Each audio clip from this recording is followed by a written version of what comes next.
My name is Father Lorenzo, and you must understand that in every way that matters, I am already a dead man.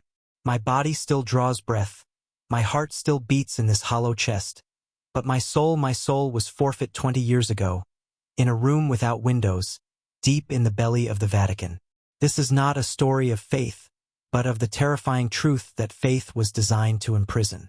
It is my confession, my final act, and perhaps my damnation. It began not with a divine calling, but with a summons as cold and quiet as the grave. I was a young theologian, arrogant in my gifts, a master of languages that had died on the world's tongue long before the birth of Christ. My talent was noticed not by a cardinal seeking a protégé, but by a man whose name appears in no directory, whose face is absent from any official portrait. He belonged to an order so secret, even most of the Curia is unaware of its existence. The Sodalicium Pianum, the modern incarnation of an ancient society tasked with a single, chilling mandate, to protect the Church not from its enemies, but from its own foundations. They presented it as the highest honor, a sacred trust. I was to be a guardian of doctrine, a sentinel standing watch over the purity of the faith. I see it now for what it was. A gilded cage, exquisitely crafted, and they were not offering me a key, but teaching me how to lock the door from the inside. My induction was a ceremony of silence. It took place in a stark chamber beneath the Apostolic Palace, where the air was thick with the dust of forgotten centuries and the faint, bitter scent of decaying parchment. There was no choir, no incense, no grand vestments. There was only me, the nameless man, and a Bible bound in black iron, its surface cold enough to steal the warmth from my hands. My vow was not to God, but to oblivion, an absolute, unbreakable silence, sworn upon that cold iron. It was in that suffocating stillness that I first met my mentor, Father Alessandro. He was a man who seemed carved from ancient stone, his face a roadmap of sorrows, his eyes holding a weariness that felt older than the Church itself. He moved through the archives like a ghost, a whisper of black robes in the eternal twilight of the endless shelves. I watched him trace the spines of forbidden books, his touch not one of scholarly curiosity, but of a reverence steeped in profound fear. On my first day, as he guided me into the labyrinth, his voice was a dry rustle of leaves, a sound that barely disturbed the sacred dust. "Not everything that is true is good for the soul, Lorenzo," he murmured, his gaze lost in the shadows between the towering stacks of vellum and paper. "And not everything the soul remembers is true." His words were a key, a riddle I would spend the rest of my life trying to unlock, long after I realized it was the key to my own cell. The place they call the Vatican Secret Archives is a lie. It is not a library. It is a tomb, a sprawling, subterranean necropolis of knowledge, a city of shelves that groan under the crushing weight of a history the world has been conditioned to forget. Down there, in the cold, still air, time itself is a prisoner. It doesn't pass. It accumulates. It presses down on you, a suffocating, layered presence. You feel the psychic residue of every papal decree that changed the world, every whispered confession of a dying king, every scream of a heretic burned at the stake. His last words pressed into the very stones that now formed my prison.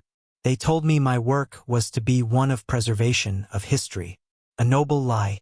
I quickly learned that my true purpose was far darker. I was not there to preserve the past. I was there to help bury it deeper. My first steps into that profound silence were the last steps I ever took as a free man, the moment I ceased to be Lorenzo and became just another ghost haunting the archives of the damned. They did not break my spirit with whips or chains, but with paper. For 5 years, my assignments were a form of intellectual anesthetic, a deliberate drowning in the vast, gray ocean of the utterly mundane. I was tasked with cataloging tithe records from medieval French parishes, my world reduced to a litany of forgotten names and sacks of grain. I sorted the correspondence of long-dead papal nuncios, their petty squabbles and diplomatic niceties blurring into a meaningless drone that echoed in my skull even in my sleep. It was a test, I see now, a slow, meticulous grinding down of the sharp edges of my curiosity until all that was left was the smooth, polished stone of perfect obedience. Father Alessandro would observe me from the shadows of the towering shelves, his face an unreadable mask of clerical duty. He rarely spoke, but when he did, his words were like stones dropped into a deep well. "The most dangerous truths, Lorenzo," he murmured one afternoon, not looking up from a crumbling codex, "are not found in grand proclamations, but in the quiet spaces between the lines, in the things that are not recorded." At the time, I dismissed it as the poetic rambling of a lonely old man. I was a fool. It wasn't poetry. It was a map. I found the path by accident. A simple clerical error in a leather-bound acquisitions ledger from the 16th century.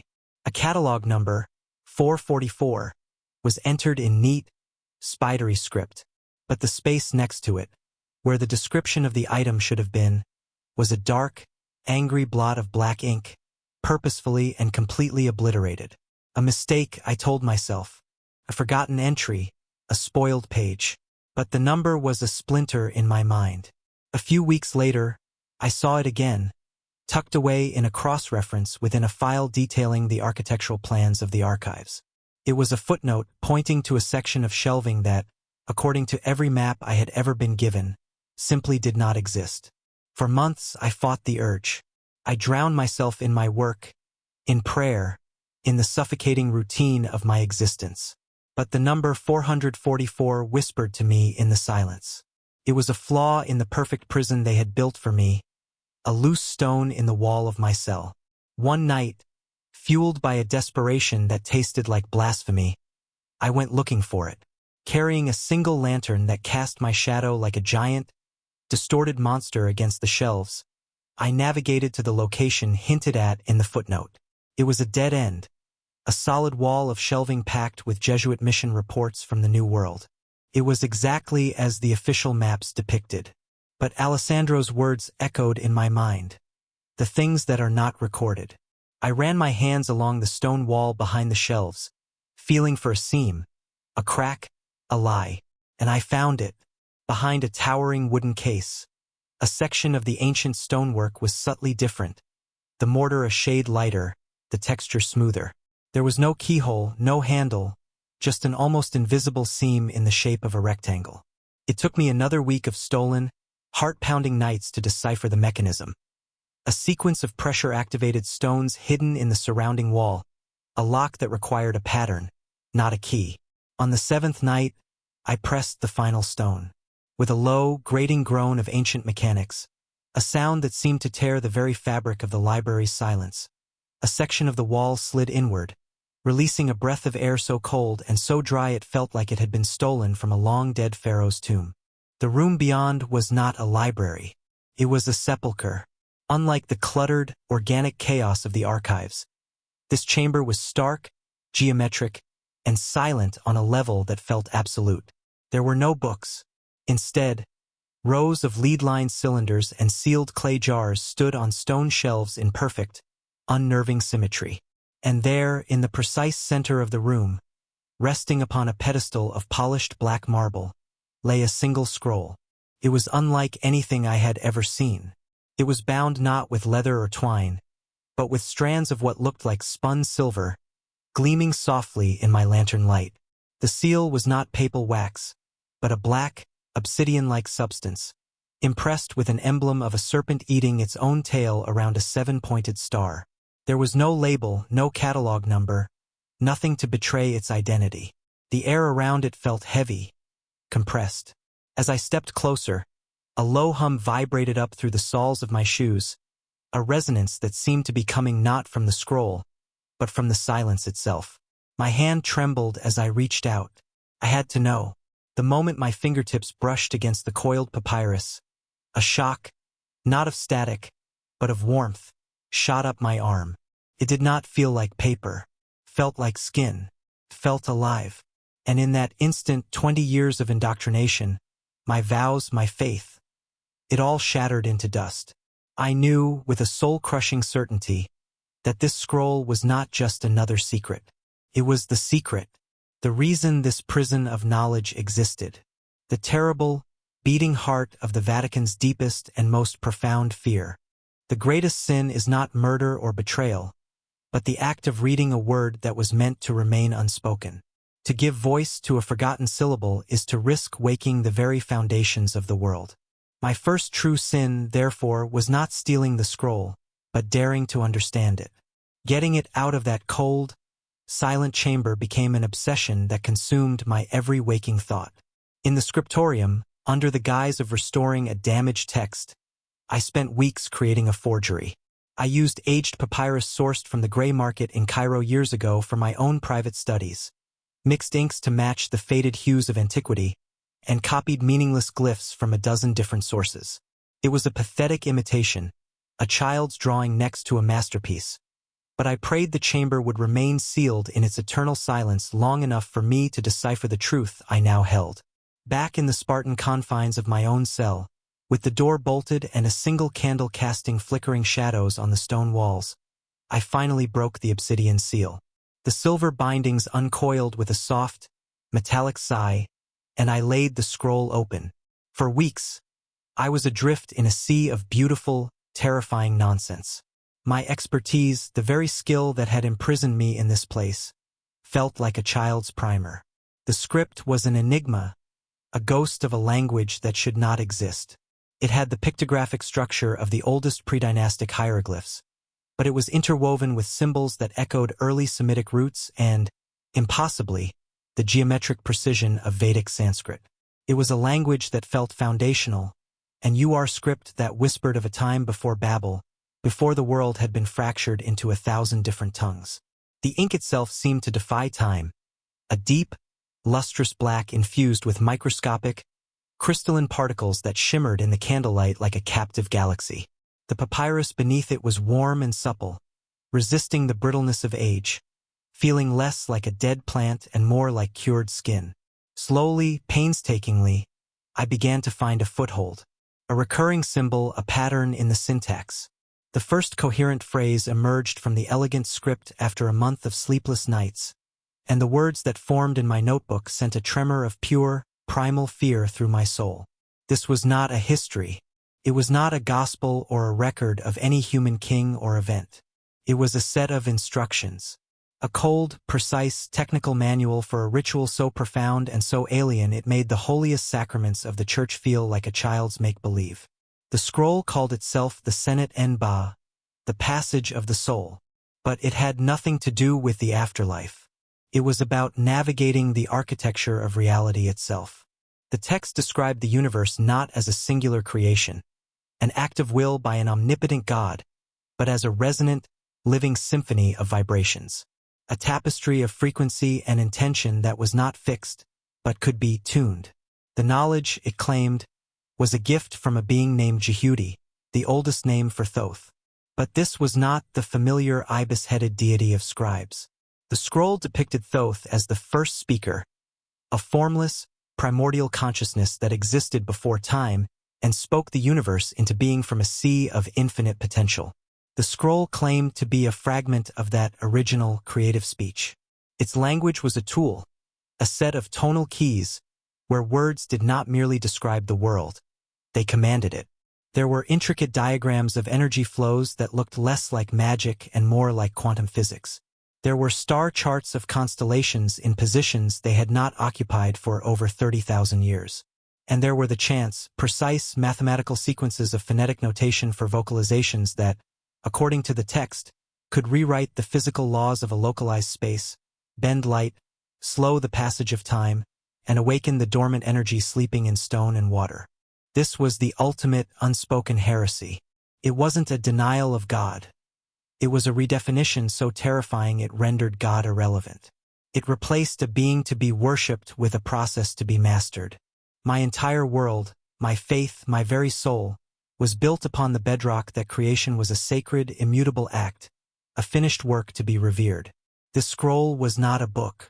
It was a lit match, and I realized with sickening clarity that I was holding it over the very foundations of the world. There is no sound in the universe more absolute than the breaking of a man's soul. I heard it that evening in the profound silence of Father Alessandro's office. My confession was not made with words, but with a stack of paper. I placed my translation on his desk, the neat Latin script a testament to my heresy, and felt the floor drop out from beneath the world. I was not merely showing him a text. I was forcing a verdict, and I knew, with the cold certainty of the damned, that I was the one on trial. He read in silence, the only sound the dry whisper of the pages turning, each one a nail being hammered into the coffin of the life I had known. His face, always a mask of serene, scholarly detachment, began to crumble. The lines around his eyes deepened, not into wrinkles, but into chasms carved by a sorrow so ancient it felt geological. He did not look at me. His gaze was fixed on the words, as if they were the ghost of a primordial enemy he had spent a lifetime praying he would never have to face again. When he finally looked up, his eyes were hollowed-out things, and his voice was a fragile ruin. "So you found it?" he breathed, the words barely disturbing the still, dusty air. "The abyssal gospel. We always feared someone with your gifts would." The name struck me like a physical blow. A myth, a whispered horror from the darkest corners of demonology. A text that supposedly contained the very words that could unmake creation. "It's real," I whispered back, my own voice a stranger to me. Alessandro gave a slight, shuddering nod. A terrible weariness settled over him, the weight of centuries pressing him down into his chair. "Real, Father Lorenzo? It is the only thing that is truly real. Everything else," he gestured vaguely towards the window, to the distant sounds of Rome, to the entire world, "is the story we tell ourselves so that we don't have to face it." And then the confession. The dam of 2,000 years of silence broke, and the truth poured out, a flood of history so dark it extinguished the candle of my faith forever. The Holy Roman Catholic Church, he explained, was a lie. A beautiful, necessary, world-spanning lie. Its true purpose was not to spread the gospel of Jesus Christ. That was its public face, its cover story. The Church was founded, in its deepest and most secret inception, to be a seal, a containment protocol, a prison for a truth so vast and so dangerous that it had to be buried beneath layers of ritual, doctrine, and a single benevolent God. For millennia, a secret order within the order, the true Sodalitium, had waged a silent, invisible war against this older knowledge. They were the ones who ensured the Library of Alexandria burned, not just once but multiple times. They were the ones who funded crusades not for land, but to acquire and bury texts. They were the silencers, the jailers, the guardians of humanity's blissful ignorance. "We do not fear heresy, Lorenzo," he said, his voice regaining a sliver of its old, cold authority. "We fear a world without limits. Can you truly imagine it? A reality where every man and woman knows that the universe is a malleable thing, responsive to their will, where every dark impulse, every selfish grief, every vengeful thought can be given form with a spoken word. It would be a hell of our own making, a cacophony of competing realities tearing the fabric of existence apart." He told me the scroll was the purest, most potent articulation of that power ever recovered. A power that did not recognize good or evil, love or hate. A power that simply obeyed. It was the serpent's original promise in the garden, made terrifyingly real. "You will be as gods." The Church's true, sacred mission was to ensure that humanity could never, ever call that promise due. In that moment, he ceased to be my mentor. He became the face of the lie, the architect of my cage. He wasn't protecting humanity. He was protecting an empire, an institution built on the manufactured scarcity of the divine. He stood, his old hands resting on the desk, his eyes pleading with me. "Give it to me, Lorenzo.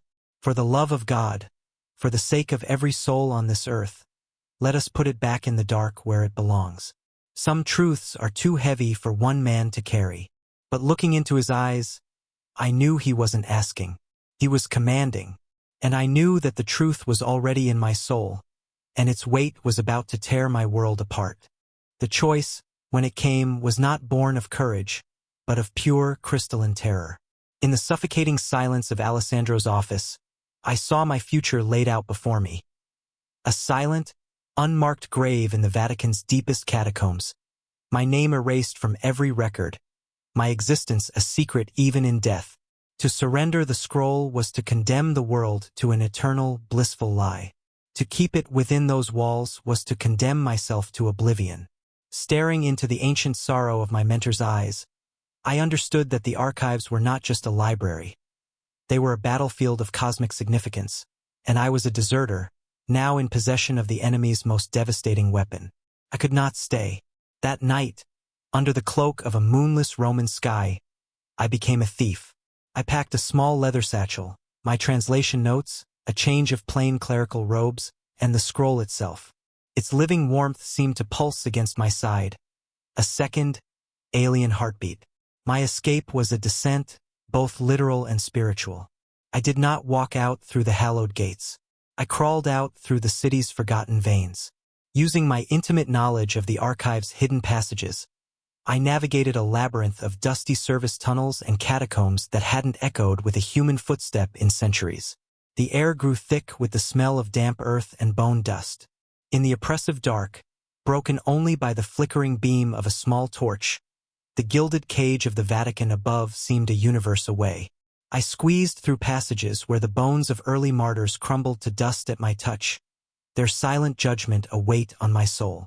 Every drip of water sounded like a pursuing footstep, every gust of wind a whispered condemnation. I emerged through a grate into a deserted alleyway just as the first gray light of dawn was breaking over the ancient city.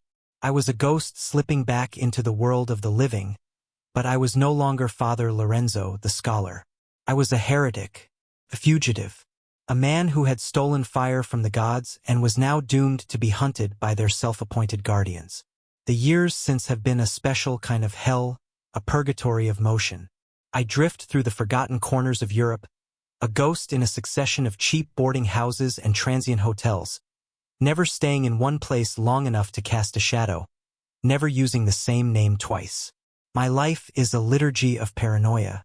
I have learned to see the patterns in crowds, to recognize the subtle anomaly in the rhythm of a city street that signals observation. The sodalicium is real, and they are as patient and relentless as time itself. I see their agents everywhere, in the face of the man reading a newspaper too intently at a crowded cafe, in the nondescript black car that lingers for a moment too long at a quiet intersection, in the unervingly polite official who asks for my papers at a border crossing. They are the keepers of the silence, the priests of oblivion, and I have shattered their most sacred vow. They are hunting not a man, but an idea, and they will not stop until it is back in its tomb. The scroll is my constant companion, my accuser, my curse.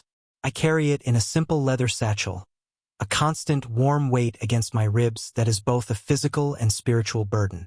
There are nights, huddled in some cold, anonymous room, where I am tempted to end it all, to burn the scroll and my notes and let the ashes scatter to the four winds, to free myself, but I cannot. It is more than just a papyrus. It is a truth that has been suffocated for millennia, and for reasons I will never understand, it has chosen me as its witness.